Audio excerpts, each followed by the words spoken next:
Okay, R. Kelly is different. I mean, you know, if I'm a betting man, I'm gonna put my money on he probably did that shit. I'm pretty sure he did that shit.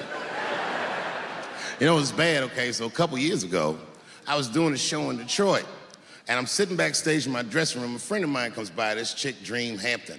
Dream tells me, right before I'm going on stage, she goes, Dave, I'm working on a documentary about R. Kelly. Would you like to be in it?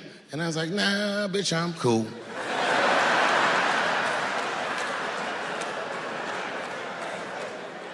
I went on stage, I just forgot about the shit. And then 2 years later, the documentary comes out, Surviving R. Kelly. And when it comes out, Dream's promoting the shit, and she keeps bringing me up. She said, I asked Dave Chappelle to be in my documentary, and he said it was too hot for TV. Bitch, I did not say that. It does not even sound like how I talk. Oh, that's too hot for TV? I would never say that shit.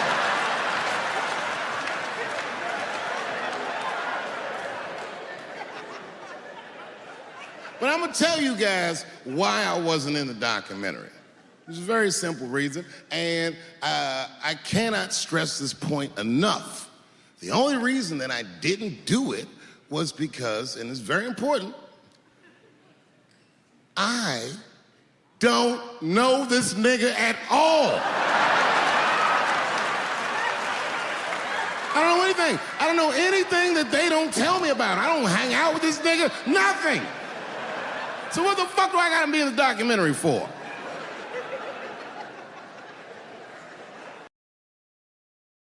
This guy, R. Kelly, got another sex tape out now. Can you believe that shit? This guy makes more sex tapes than he does music. He's like the DJ Khaled of sex tapes. Another one. Like, damn, nigga. It's a lot of tapes. The new one's so bad that they didn't even show it. I've never seen anything like this. The prosecutor in Chicago came out in a press conference and read to the media a transcript of a sex tape. Have you ever heard of such a thing? This nigga read the sex tape. And it was so bad that R. Kelly sounded guilty in the transcripts. It's fucking amazing. 16 times the girl's age was mentioned. Isn't that crazy? This motherfucker is an idiot. He was fucking her like, yeah, this is the best 14-year-old pussy I've ever had in my life. And she was like, you like this 14-year-old pussy? He's like, oh yeah, I love this 14. I'm like, man, you need to shut the fuck up. You gotta give your lawyer something to work with. You're supposed to be on the tape like, this is the best 36-year-old pussy I've ever had in my life. And then your lawyer gonna be like, Your Honor, clearly my client thought that this woman was 36, as he mentioned some 16 times in the tape. They gonna know you lying though, you know what I mean? Everybody knows no such thing as good 36-year-old pussy.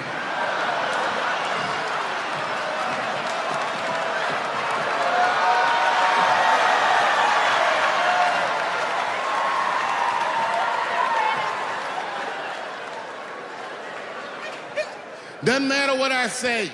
And if you at home watching this shit on Netflix, remember, bitch, you clicked on my face.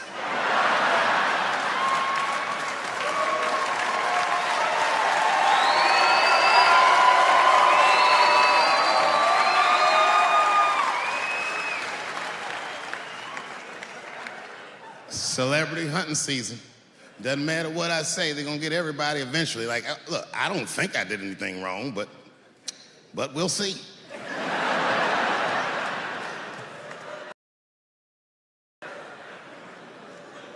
They even got poor Kevin Hart.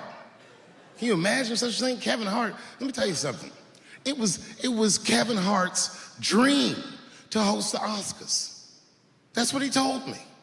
And I remember when he told me, because I was thinking to myself, well, that's an awfully strange dream for an African American. Kind of nigga dreams of hosting the Oscars. Kevin did, that's who. And he did it.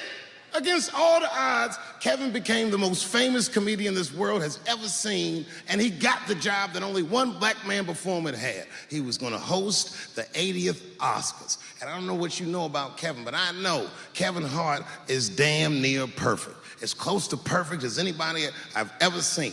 In fact, Kevin is precisely 4 tweets shy of being perfect. 10 years ago, Kevin had made some very homophobic comments. And I'm not gonna repeat what he said, because this is Atlanta.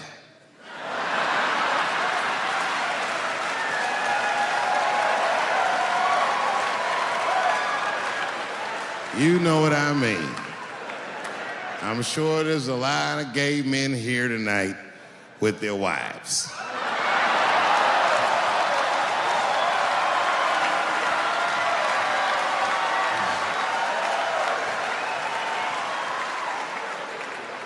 Far be it from me to offend anybody.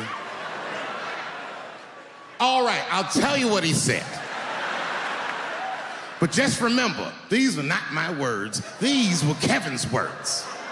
And it was a long time ago. And I'm paraphrasing because I'm not good at telling other people's jokes. Okay, Kevin said that if his little son was demonstrating or exhibiting homosexual behavior around the house, that he'd chastise him. He'd say, hey, that's gay. And then he said he would smash a dollhouse over that child's head. Ooh, the gay community was furious. And I don't blame them. I got a lot of gay friends.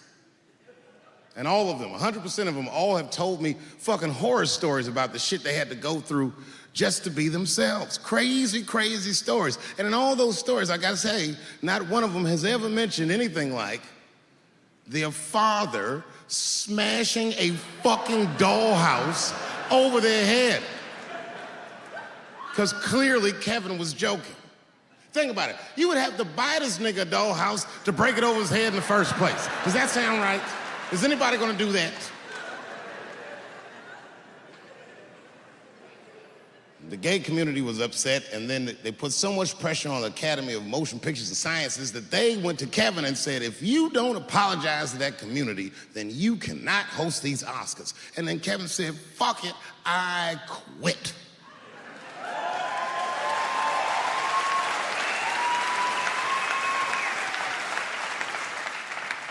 And then he went on every talk show in America and apologized for 6 weeks.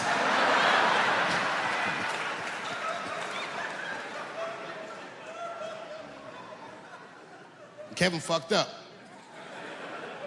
I understand the mistake he made because I've made the same mistake early in my career. This is many years ago, 15 years ago. It's when I was doing Chappelle show. There's a, thank you.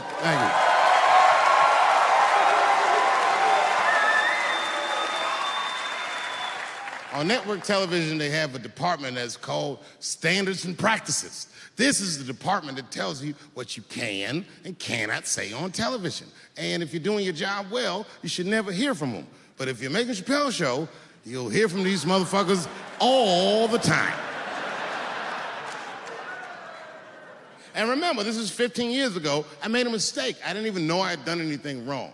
I had written a sketch that had the word faggot in it.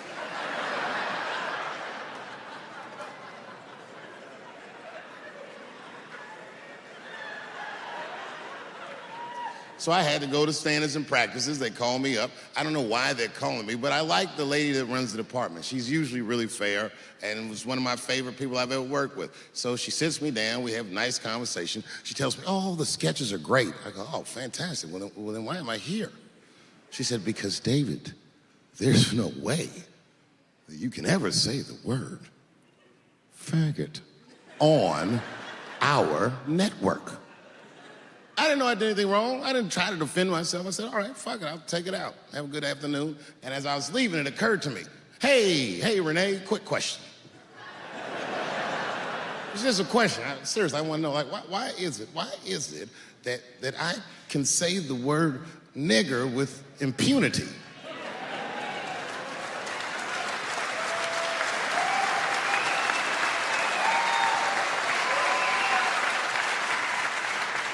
but I can't say the word faggot.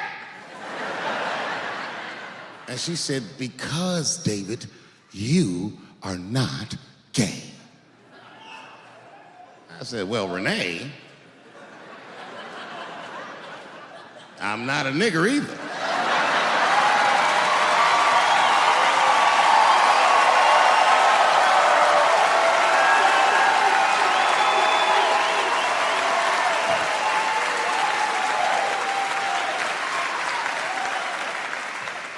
But you see, what I didn't realize at the time and what Kevin had to learn the hard way is we were breaking an unwritten and unspoken rule of show business. And if I say it, you'll know that I'm telling you the truth. The rule is that no matter what you do in your artistic expression, you are never, ever allowed to upset the alphabet people.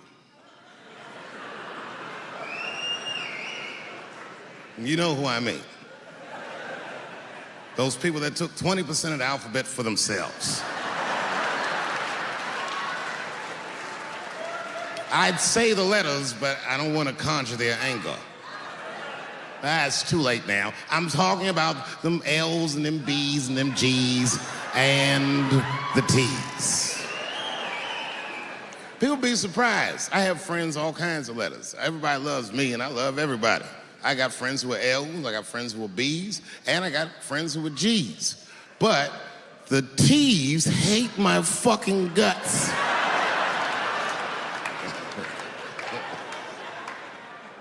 And I don't blame them. It's not their fault, it's mine. I can't stop telling jokes about these niggas. I don't want to write these jokes, but I just can't stop.